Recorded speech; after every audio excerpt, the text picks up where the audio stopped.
Welcome to week 3 of Christian Mission and Evangelism. I get a simple question to start out this week. Do you remember the first time you encountered poverty? It might have been on a city street in a foreign country. If you were in another country, it could well have been at your car window when a young lad presented his face having washed your windshield and then was asking for money. It might have been a tin cup on the sidewalk and a person in a bad way behind that tin cup. Or it could have been sometime when you were in a poverty zone here in our own country. There's plenty of those. Do you remember? Do you remember when you encountered poverty for the first time? Do you remember what you thought? Do you remember what you felt? I do. I remember it clearly because it was a poverty at a level I'd never seen before when I walked in some of the major urban slums in a major world city.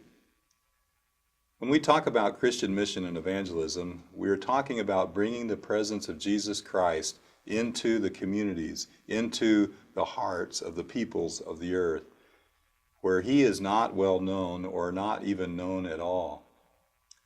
And what this makes me think about, it takes me to Jesus himself, doing this very thing with himself in Matthew chapter 9, and especially starting in verse 35.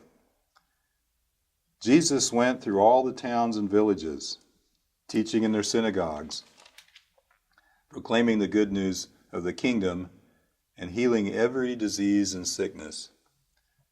Jesus in the villages, Jesus in the towns, Jesus in the synagogues, Jesus with the crowds, Jesus in the homes, Jesus with the people.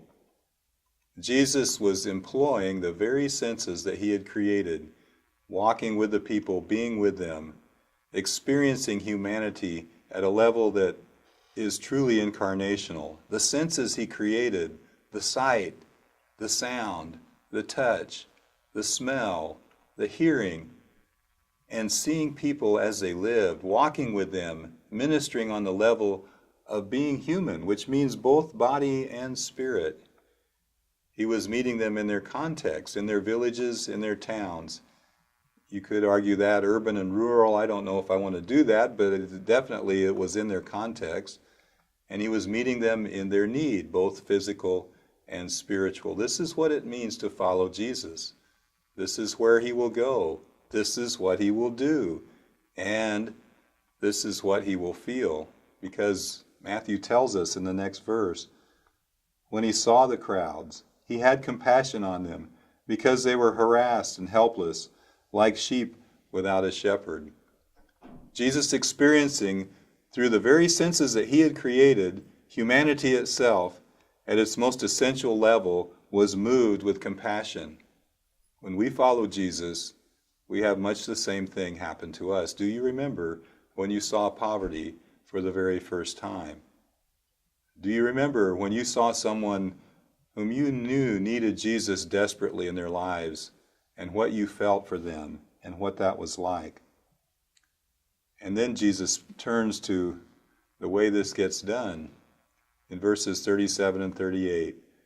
And he says, and Matthew says, then he said to his disciples, the harvest is plentiful, but the workers are few. Ask the Lord of the harvest, therefore, to send out workers into his harvest field.